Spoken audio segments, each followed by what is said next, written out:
नमो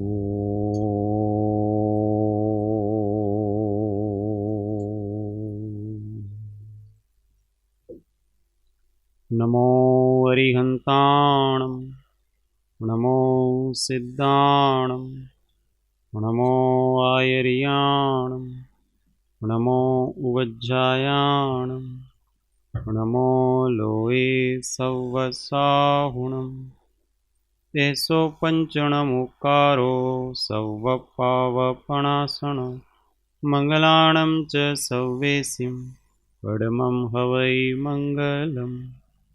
ॐ नमो अरिहन्ताणम्। महादेव्या कुक्षिरत्नं शब्दजितर्वात्मजं राजचन्द्रमहं वन्दे तत्त्वलोचनदायकं प्रभुतत्त्वलोचनदायकम्। परात्पर गुरुवे नमः। परम्पराचार्य गुरुवे नमः। परम गुरुवे नमः। साक्षात् प्रत्यक्ष सद्गुरुवे नमो नमः। अनंत अनंत भाव भेद थी भरेली भली अनंत अनंत नाय निक्षेपे व्याख्यानी छे सकळ जगत गीत कारिणी हारिणी मोह तारिणी भवाब्धि मोक्ष चारिणी प्रमाणी छे उपमा आप्यानी जेने तमारा खवीते व्यर्थ आपवाथी निज मति मपाई में मानी छे अहो राज चंद्र बाळ ख्याल नथी पामताय जिनेश्वर तणी वाणी जाणी तेणे जाणी छे गुरुराज तणी वाणी जाणी तेणे जाणी छे।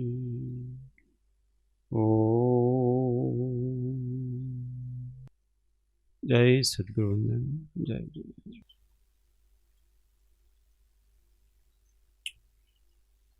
तत्वचर्चा में श्री आत्मबोध शतक गाथा नंबर 38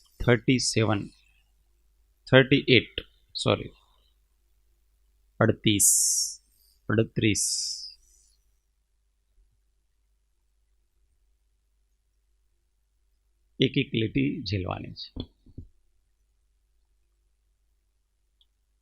सर्वद्रव्य है न्यारे न्यारे यही समझ अब आता है। सर्वद्रव्य है न्यारे न्यारे यही समझ अब आता है। जीव अकेला इस भवन में सुख दुख भोगा करता है। जीव अकेला इस भवन में सुख दुख भोगा करता है। फिर क्यों पर की आशा करना सदा अकेले रहना है।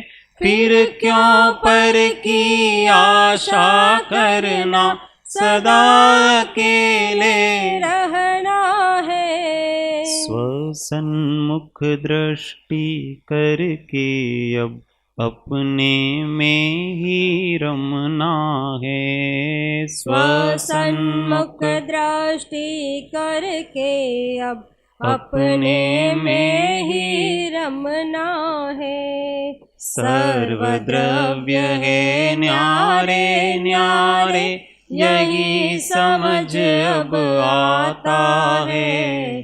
जीव अकेला इस भववन में सुख दुख भोगा करता है। फिर क्यों पर की आशा करना, सदा अकेले रहना है। स्वसन्मुख दृष्टि करके अब अपने में ही रमना है। स्वसन्मुख दृष्टि करके अब अपने में ही रमना है। परम अध्यात्म फरीથી સમય સાર આવે છે। सर्वद्रव्य है न्यारे न्यारे, यही समझ अब आता है। द्रव्य का मतलब पैसा नहीं, द्रव्य का मतलब पदार्थ। उत्पाद व्यय द्रव्य से युक्त जो सत है उसका नाम द्रव्य है, अथवा जो गुण और पर्यायों को प्राप्त होता है उसे द्रव्य कहते हैं। तो ऐसे द्रव्य इस जगत में कितने हैं? मूल रूप से दो द्रव्य हैं। कौन कौन से? जीव और अजीव, अथवा जड़ अथवा चेतन। चेतन का क्या लक्षण है? चेतन, चेतन का अर्थ हिलना डुलना नहीं होता है। बहुत से लोग ऐसा मानते चेतन का मतलब हिलना डुलना। हिलते डुलते तो ये पंखा भी हिल रहा है, सब हिल रहे हैं, तो पत्थर भी कभी हिलते हैं। हिलना डुलना चेतन का अर्थ नहीं है। जानना देखना, सुख दुख आदि की अनुभूति करना, संवेदना होना, ये चेतन का लक्षण, इसको चेतन कहते हैं। तो ऐसे एक तो चेतन पदार्थ हैं। वो चेतन पदार्थ कितने हैं? तो जाति की अपेक्षा से तो एक ही है, परंतु व्यक्ति अपेक्षा कितने हैं? अनंत अनंत जीव हैं, पर उन सब की जाति एक है। सब अलग अलग हैं, परंतु जाति सबकी एक है। इस भ्रम में नहीं रहना कि सब जीव एक हैं। बहुत से मत वगैरह से मानते भी सब जीव एक हैं, पर सब जीव एक हो सकते नहीं है, क्योंकि सबकी योग्यताएं अलग अलग हैं, सबके कर्म अलग अलग हैं, सबके सुख दुख की अनुभूति अलग है, और स्पष्ट दिखता ही है। एक जीव तो क्रोध करता है, एक जीव है वो क्षमा रखता है। दोनों को एक कैसे कहेंगे? एक ही है तो एक जैसे भाव होना चाहिए ना, पर एक जैसे भाव नहीं होता है। एक जीव तो कभी सुख का अनुभव करता है, उसी समय दूसरा जीव दुख का अनुभव करता है, तो उन दोनों को एक कैसे कहोगे आप? इसलिए सभी जीव हैं वो भी न्यारे न्यारे हैं। जीव के अतिरिक्त जो जड़ पदार्थ हैं अजीव, वो मुख्य रूप से 6 प्रकार के हैं, 5 प्रकार के हैं। उसमें एक पुद्गल कहलाता है, जिसका लक्षण क्या है? स्पर्श रस गंध वर्ण, ये चारों मिल करके मूर्तिक नाम पाते हैं। ऐसा मूर्तिक जिसका लक्षण है, जिसमें स्पर्श रस गंध वर्ण और पाए जाते हैं, उसका नाम पुद्गल कहलाता। वो भी अवस्थाओं में बनता बिगड़ता रहता है। एक ये अजीव नाम का पदार्थ है, इसमें जीव शक्ति इसमें भी है। केवल चेतना में आत्मा में जीव में ही शक्ति ऐसा नहीं, शक्ति सभी पदार्थों में है, और सब पदार्थ अनंत शक्तिवान है। ऐसे जड़ की भी शक्ति है अपनी। परमाणु की शक्ति है कि नहीं? सब दुनिया को जला के राख कर देता है, तो इसका मतलब उसके अंदर जीव नहीं आ गया है, तो जड़ की ही शक्ति है, और उस शक्ति का भी इतना महात्म्य है। फिर 4 द्रव्य निष्क्रिय द्रव्य हैं। एक धर्मास्तिकाय, एक अधर्मास्तिकाय, एक आकाश और काल। धर्मास्तिकाय एक पदार्थ है। धर्मास्तिकाय मतलब धर्म नहीं। धर्मास्तिकाय का मतलब होता है कि इस पूरे लोक में एक ऐसा पदार्थ है जो अरूपी है, दिखता नहीं है, पर सब जगह व्याप्त है। जैसे हवा सब जगह व्याप्त है पर दिखती नहीं है, उसी प्रकार से वो धर्मास्तिकाय नाम का पदार्थ है, वो सब जगह व्याप्त है। और उसका काम क्या है? अपने स्वरूप में रहना वही काम है, दूसरा काम नहीं है उसका। परंतु उसके निमित्त से जो जीव अथवा जड़ पुद्गल गति करना चाहते हैं, वो उसके निमित्त से गति कर पा लेते हैं।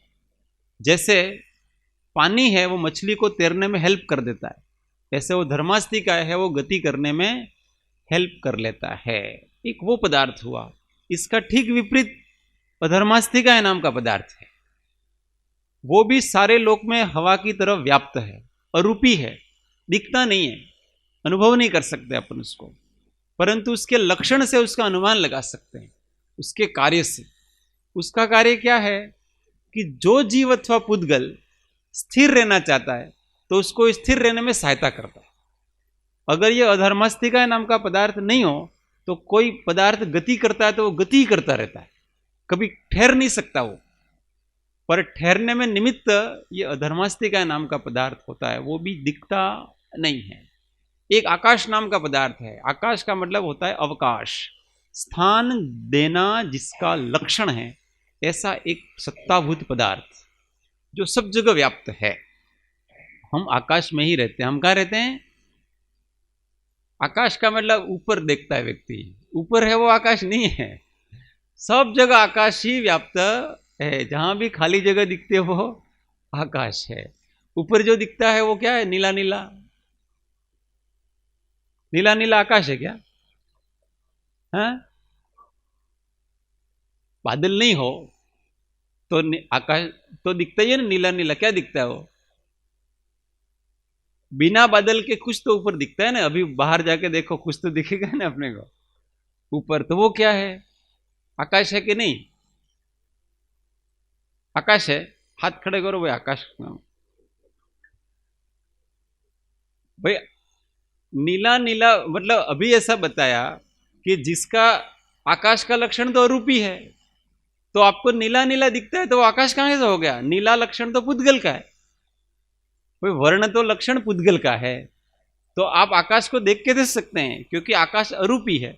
जैसे धर्मास्तिकाय को हम देख नहीं सकते, आत्मा को हम देख नहीं सकते, अधर्मास्तिकाय को देख नहीं सकते, वैसे हम आकाश को भी देख नहीं सकते हैं। फिर वो नीला नीला वो आकाश कहां से हो गया? नहीं हुआ ना आकाश। अब बोलो है कि नहीं? थोड़ा कंफर्म मतलब दृढ़ रहो कि वो नीला नीला दिखता है वो आकाश है कि नहीं।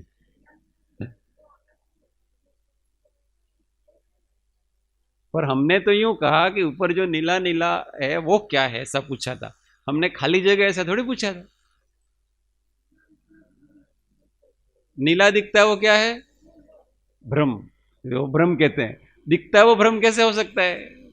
जो वस्तु दिख रही है वो भ्रम कैसे हो सकती है? वो तो साक्षात है ना। यस, वेरी गुड, वो पुद्गल है। क्यों? ये क्या हमको क्या दिख रहा है? प्रकाश के कारण से धूल के कण हैं, वो ऊपर धूल के कण नीले नीले रूप होकर के दिख रहे हैं अपने को। जैसे समुद्र में पानी नीला दिखता है ना, उस प्रकाश पड़ता है और पानी में तो नीला हो जाता है, नीला वर्ण बनता है उसका। तो जो ऊपर हमको जो नीला नीला दिखता है वो पुद्गल है, आकाश नहीं है। आकाश तो सब जगह व्याप्त है। ये पुद्गल जहां जिसमें रहता है ना वो आकाश, जीव जहां रहता है वो आकाश। सब जगह जहां पर खाली स्थान होगा वो सब आकाश है। तो हम सब कहां रहते हैं? अभी हम कहां बैठे हैं? आकाश में ही बैठे हैं। ये धरती भी आकाश में है। कहां समाये? क्योंकि ये भी धरती पुद्गल है ना, तो वो आकाश में ही रहती है। ऐसे सब जगह आकाश तत्व, सबसे बड़ा तत्व यही है आकाश, जो सर्वत्र व्याप्त है। इसलिए ये अनंत प्रदेशी है। बाकी सब तो असंख्यात प्रदेशी हैं और ये अनंत प्रदेशी है। ऐसा एक आकाश, एक काल द्रव्य है। काल किसे कहते हैं? जो वर्तना करता है उसका नाम काल कहलाता है। और उसका काम क्या है? एक पदार्थ की एक अवस्था से उसको दूसरी अवस्था में रूपांतरित होना है, तो उसको निमित्त रूप में हेल्प कर देता है।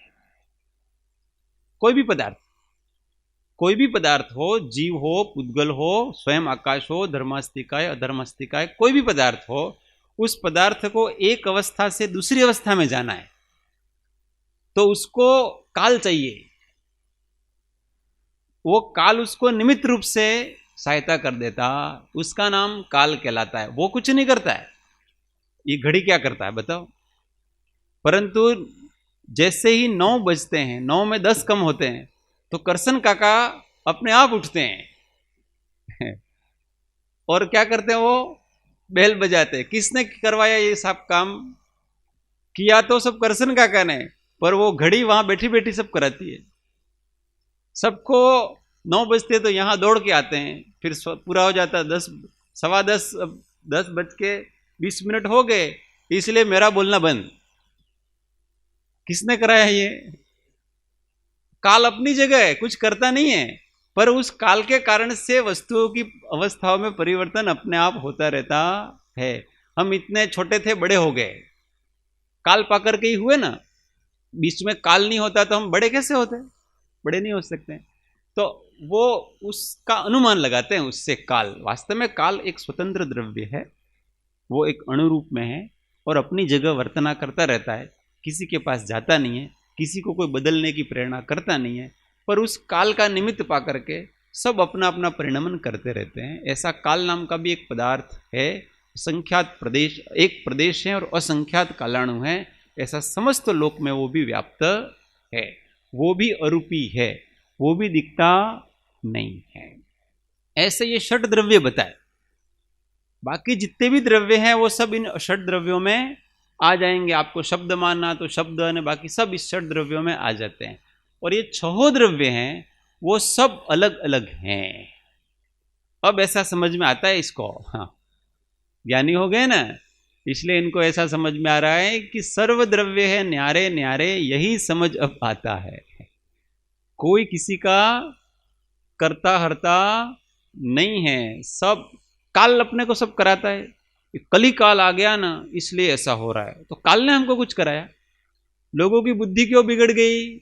कली काल के कारण से। ये सत्य वचन नहीं है। लोगों की बुद्धि बिगड़ी इसलिए इसको कली काल कहते हैं। बात उल्टी है। हम दोष किसको देते हैं? काल को देते हैं। वास्तविकता क्या है? पदार्थ के परिणमन के आधार पर हम काल को, जीवों में कुबुद्धि आ गई, दुष्ट बुद्धि आ गई, दुर्जनता आ गई, बुराई आ गई, तो अपन काल को दोष देते कि काल के प्रभाव से आता। काल के प्रभाव से नहीं हो रहा है, वो जीवों की इसी योग्यता है। उस योग्यता के कारण से आरोप किसके ऊपर आ रहा है? काल के ऊपर आरोप आ रहा है। क्योंकि काल तो एक अरूपी द्रव्य है, वो क्या करेगा बेचारा? वो तो अपनी जगह अपने स्वभाव में रह करके परिणमन अपना अपना करता रहता, काल कुछ करता नहीं है। ये तो हमने मान्यता बनाए रखी है। हाँ,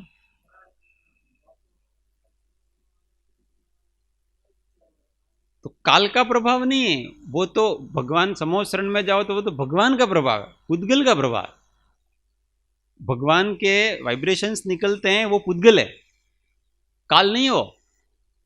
काल तो होता है समय वर्तना, जिसका लक्षण है। वो काल एक अरूपी पदार्थ है, जिसका प्रभाव हमारे ऊपर पड़ता है। वो काल का प्रभाव नहीं पड़ता है। हमारे ऊपर प्रभाव किसका पड़ता है? पुद्गल का पड़ता है, हमारे कर्म के उदय आदि का पड़ता है। जैसे हमने किसी व्यक्ति को देखा तो उसका प्रभाव पड़ेगा। हम कहते हैं इसके वाइब्रेशंस, तो वाइब्रेशंस क्या है? पुद्गल परमाणु, काल नहीं है। काल किसी के ऊपर कोई प्रभाव डालता नहीं है। परंतु जिस समय हमारे ऊपर ऐसा प्रभाव पड़ता है, उस काल को ऐसा कहते हैं कि वो समय मेरा खराब था। क्या कहते हैं? जिस समय बहुत अधिक दुख आया अपने ऊपर।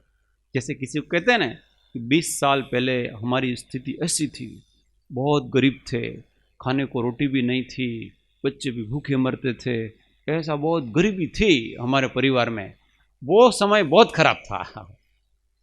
किसके ऊपर आरोप दिया हमने? उसको समय के ऊपर हमने उसको आरोप दिया। समय तो क्या है? समय तो सेकेंड, मिनट, ये सा है समय।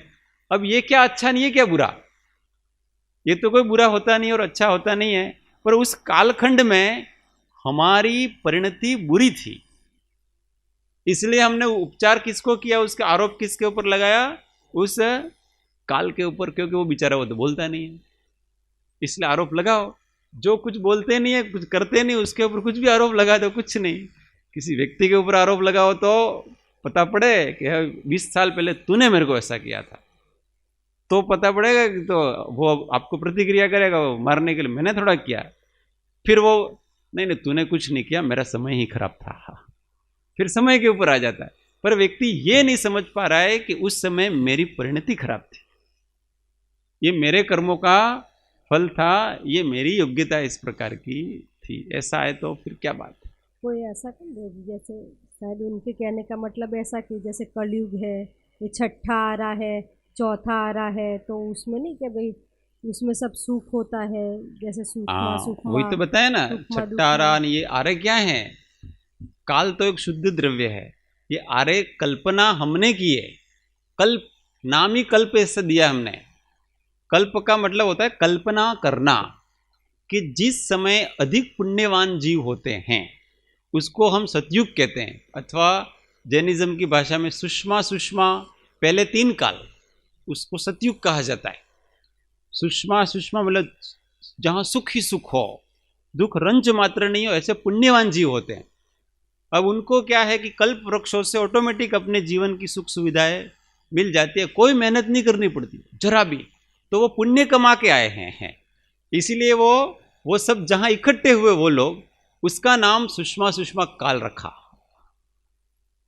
कहा जो लोग ऐसे पुण्यवान लोग जहां पर इकट्ठे हुए और जन्म धारण किया, उस काल को क्या कह दिया हमने, सुषमा सुषमा काल कह दिया। और जहां पापी लोग इकट्ठे हुए, उस काल को हमने क्या कह दिया, दुष्मा काल कह दिया। काल तो वहीं के वहीं है, काल तो अपना वर्तना करता रहता, पर ये जीवों की परिणति के आधार पर काल का विभाग व्यक्तियों ने किया है, हमने किया है। काल ने सब, काल का कुछ होता नहीं, ऑटोमेटिक सारी चीजें व्यवस्थित बन जाती है। और कहीं कहीं ऐसे जीव भी आते हैं जो परमानेंट, जैसे भोग भूमियां हैं, जो नित्य भोग भूमियां हैं, शाश्वत भोग भूमियां कहते हैं, वहां हमेशा ऐसे ही जीव जन्म लेते हैं जो कि पूर्व भव में उन्होंने आहार दान अथवा मुनियों की सेवा की अथवा साधुओं की सेवा की, ऐसे पुण्यवान लोग ही जन्म लेते हैं वहां। इसीलिए वहां कभी दुष्मा काल ही नहीं आता है, वहां काल परिवर्तन ही नहीं होता। काल तो वहां भी है, वहां भी घंटा हो रहा है ना, वहां भी घड़ी हो रही है ना, वहां भी दिन हो रहे हैं ना, वहां भी रात, वहां सब हो रहा है, नहीं हो रहा है ऐसा नहीं है, परंतु वहां सुख ही सुख है। इसलिए कहते हैं कि काल परिवर्तन नहीं है, वहां कलयुग नहीं आया, वहां दुष्म काल नहीं आया। क्यों? क्योंकि वहां ऐसे व्यक्ति जन्म लेते, वहां दूसरा व्यक्ति जन्म लेता ही नहीं। इसका नाम काल है। फिर भी कहा जाता है ऐसा काल का प्रभाव है, तो ये उपचार कथन है। कौन सा कथन है? उपचार, व्यवहार का कथन समझना, उपचार रूप से कहते हैं। कली काल है भाई, पंचम काल, ऐसा कृपाणु देव ने भी लिखा है ना, पंचम काल में तो सब ऐसा ही होगा। पर ऐसा होगा का अर्थ ऐसा समझना कि पंचम काल में ऐसे जीवों की परिणति होती है, वो परिणति है, इसलिए इसका नाम पंचम काल रखा गया है। तो यहां कहते हैं कि ये जितने भी जीव, पुद्गल, धर्म, अधर्म, आकाश, काल, ये सब स्वतंत्र पदार्थ हैं, सबके स्वभाव अलग अलग हैं और एक दूसरे से निमित्त नैमित्तिक रूप से कुछ जुड़े हुए हैं, तो वो बात अलग है।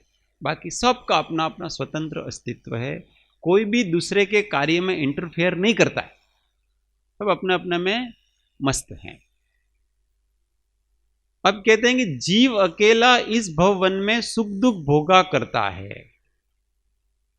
ये जीव अकेला ही इस भव रूपी वन में, जंगल में भटक गया है, 84 लाख जीव योनियों में भटका है और अपना ही सुख दुख भोगता रहता है। अपने ही वो अलग अलग प्रकार के भाव करता है, उस भाव से उसको अच्छे बुरे कर्म बनते हैं, अच्छे कर्म बनते हैं तो थोड़ी सुख सुविधा की सामग्री मिल जाती है, और बुरा कर्म करता है तो दुख की सामग्री मिलती है, उसको फिर भोगता है। और ऐसा सुख दुख के चक्कर में 84 लाख जीव योनि में भटकता रहता, अपने सच्चे स्वरूप को प्राप्त होता नहीं है। इसलिए इसका ये फेरा कटता नहीं है। ऐसा जीव अकेला इस भवन में सुख दुख भोगा करता है। फिर कहते हैं फिर क्यों पर की आशा करना, सदा अकेले रहना। जब अकेला ही हमको भोगना है, सब कुछ अकेला ही करना है, तो फिर दूसरों की आशा किस बात की। और दूसरा तो कुछ करता भी नहीं अपने, हम अकेले ही कर रहे हैं दूसरे के प्रभाव में आकर के। हमारी गलती इतनी ही है, क्या गलती है हमारी, कि हम पर द्रव्य के प्रभाव में आते हैं, बस इतना दोष है हमारा, और कोई दोष नहीं है। और इसी के कारण से ये सारा संसार खड़ा के खड़ा है। और जब हम पर द्रव्य के प्रभाव में नहीं आए, कौन बांध सकता है, क्योंकि इच्छा पर द्रव्य के निमित्त से होती है। इस जीव को अनादि काल से अज्ञान है। वो अज्ञान क्या है कि अन्य पदार्थ है वो मेरे लिए इष्ट अथवा अनिष्ट है, ऐसी उसकी अनादि काल से बुद्धि पड़ी हुई। ये मेरे लिए अच्छा है और ये मेरे लिए बुरा है, ऐसी इष्ट अनिष्ट पने की बुद्धि पड़ी हुई। उस बुद्धि से क्या होता है कि अपनी इच्छा के अनुकूल जो प्रवर्तन पदार्थ करते हैं उनके प्रति तो उनको राग होता है, आसक्ति हो जाती है। और अपनी इच्छा के अनुकूल जो पदार्थ प्रवर्तन नहीं करते हैं उनके प्रति उसको द्वेष हो जाता है। और राग और द्वेष हो जाने से क्या होता है, फिर क्रोध, मान, माया, लोभ, ये सब पैदा होते हैं धीमे धीमे। फिर हास्य, रति, अरति, शोक, भय, जुगुप्सा, ईर्षा, ये सब चीज़ें, ये विकार पैदा होते हैं। और इन विकारों से क्या होता है, कर्मों का बंधन होता है, और फिर उसको ये संसार में परिभ्रमण चलता रहता है। ये बुद्धि निकाल दे कि मैं अकेला ही हूँ, मेरे लिए कोई इष्ट अथवा अनिष्ट नहीं है, मैं ही फालतू में मान रहा था, किसी को इष्ट मान रहा था और किसी को अनिष्ट मान रहा था। वो उदय के कारण से, अज्ञान के कारण से ऐसा मान रहा था। जब मैंने मानना छोड़ दिया तो दिखता है कि मेरे लिए ना तो कोई अच्छा है ना बुरा है, मेरी मान्यता है वही अच्छी और बुरी है। तो फिर क्या करना, सदा अकेले रहना। अकेले रहने का मतलब ऐसा नहीं कि सब कुछ छोड़ करके जंगल में चले जाना। यहां अकेले रहना का अर्थ है पर की आशा से रहित रहना।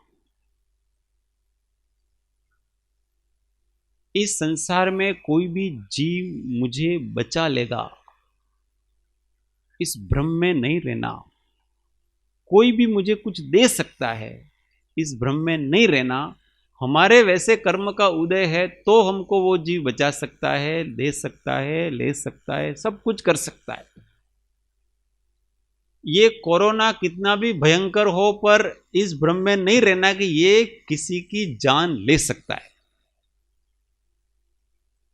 ये कोरोना किसी की जान नहीं ले सकता है।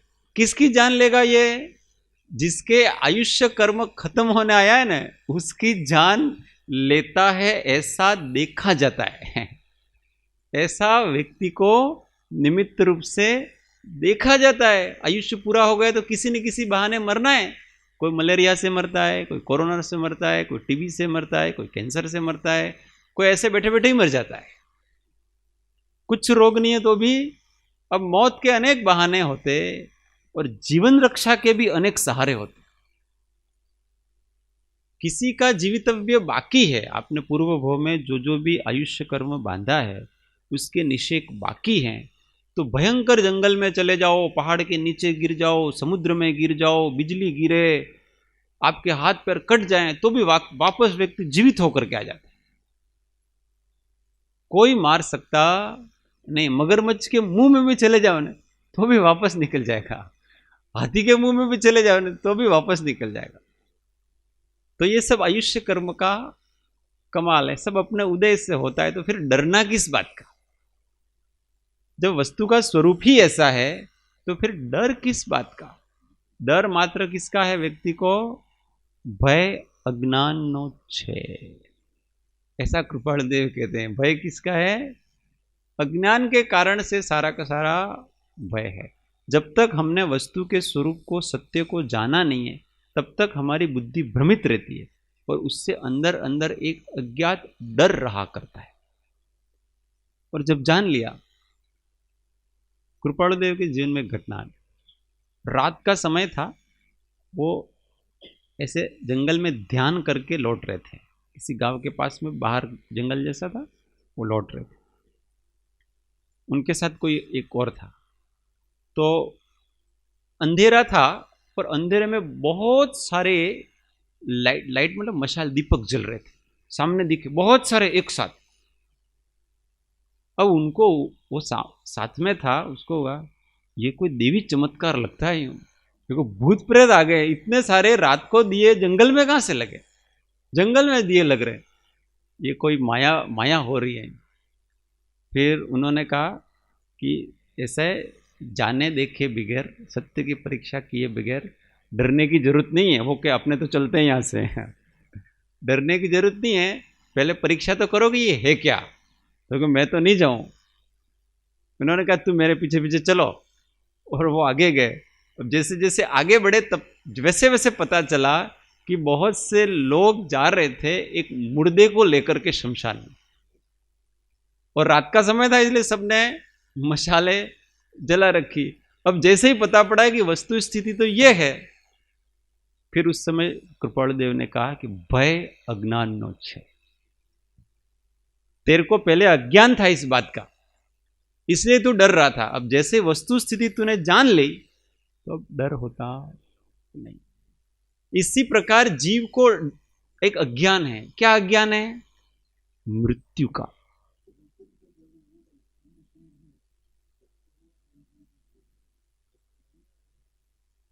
अब ये प्रश्न यूं पूछ रहे हैं कि ज्ञान से भी तो डर लगता है, कि सामने शेर है, उस शेर को देखा और ये शेर है ऐसा जान लिया तो हमको डर लगा, तो वो ज्ञान से डर नहीं लगा है। किससे डर लगा है? मोह से डर लगा है।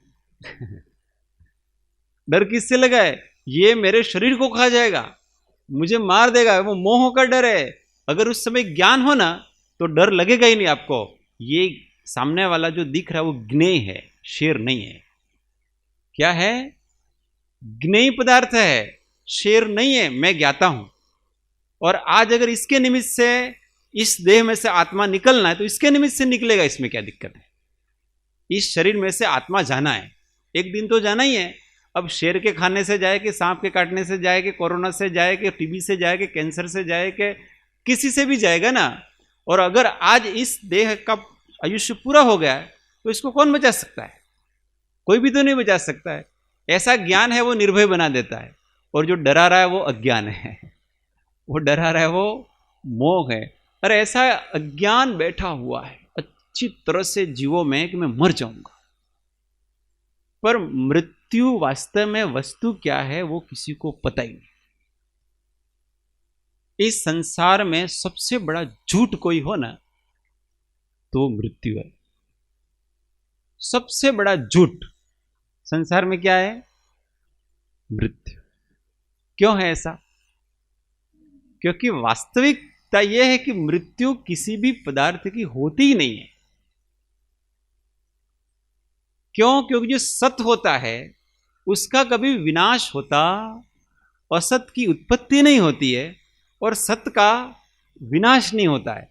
अब बोलो मृत्यु कहां से हुई? मृत्यु किसको कहते हैं अपन? दो पदार्थों का संयोग था, वो अलग हो गए। पहले से ही दो थे, अलग अलग ही थे, थोड़े समय के लिए मिले हुए थे, और वो अपना काल पा करके अलग हो गए। उस अलग होने को, अथवा तो वो अवस्था में उसका थोड़ा परिवर्तन हो गया, उस परिवर्तन का नाम हम क्या देते हैं? मृत्यु। कि जैसे नाश हो गया। लोग मृत्यु का अर्थ नाश होना जानते हैं, पर नाश तो किसी का भी नहीं होता है। मृत्यु में न तो शरीर का नाश होता है और न ही आत्मा का नाश होता है। शरीर अन्य पुद्गल परमाणु में बदल जाएगा, ये पुद्गल परमाणु है राख के पुद्गलों में बदल जाएंगे, अथवा किसी के वो जमीन में गाड़ते हैं ना तो उनके ये मिट्टी के परमाणु में बदल जाएंगे, यही शरीर के परमाणु कन्वर्ट हो जाएंगे उसके।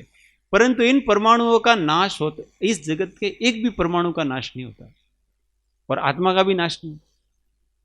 अब दोनों में से किसी का नाश हो ही नहीं रहा है, और जिसका संयोग हुआ है उसका वियोग निश्चय ही है, तो फिर डर किस बात का ये बताओ।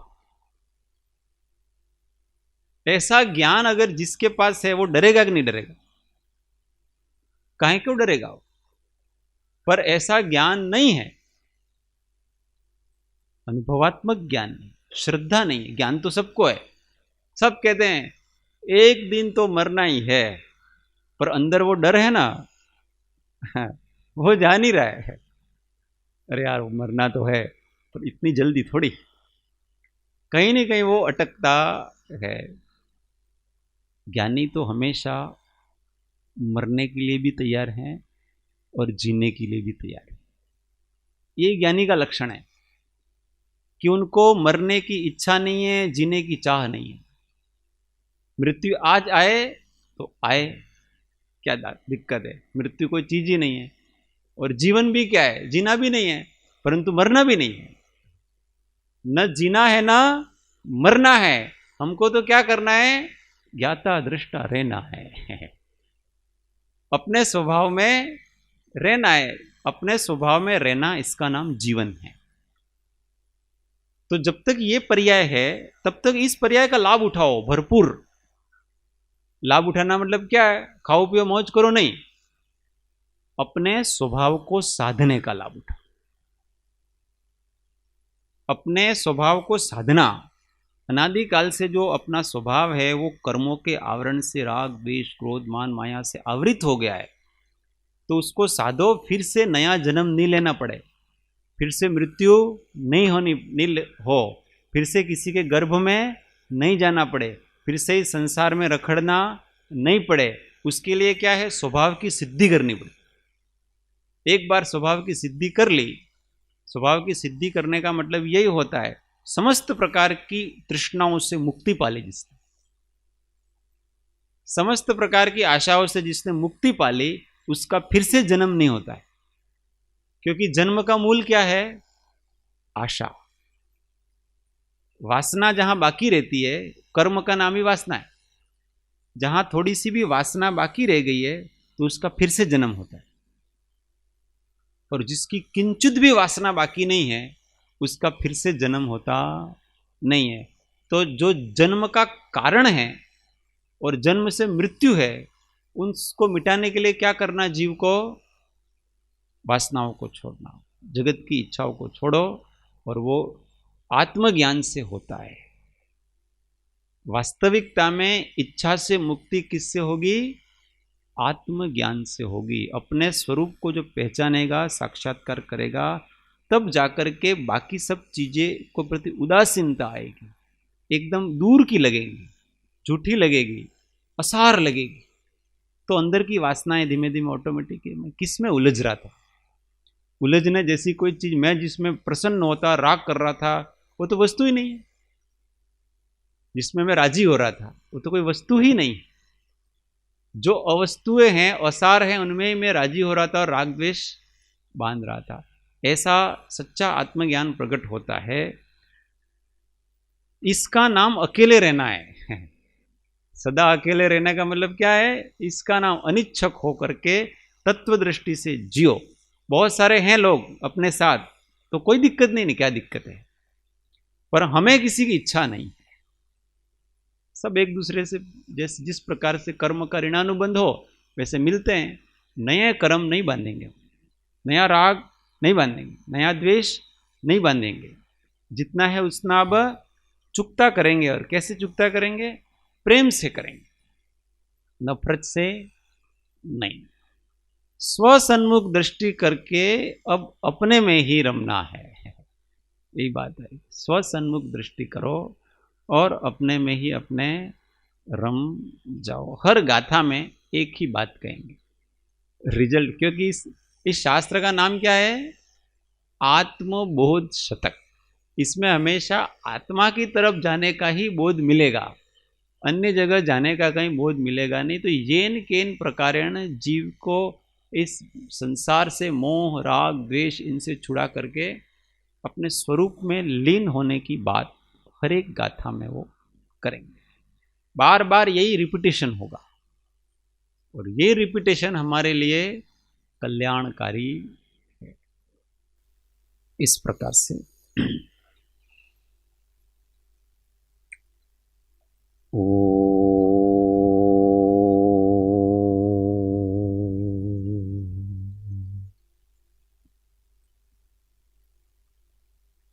सुखधाम अनंत सुसंत चहि दिन रात्र रहे तब ध्यान मन पर शांति अनंत सुधामय जी प्रणमो पद तेवर जय ओ प्रणमो पद तेवर जय। सद्गुरु परम कृपाळु त्रिलोकनाथ की जय। सब संतन की आनंद ओम। 1 मिनट मौन आत्म अनुसंधान। ओम शांति शांति शांति। जय सद्गुरु।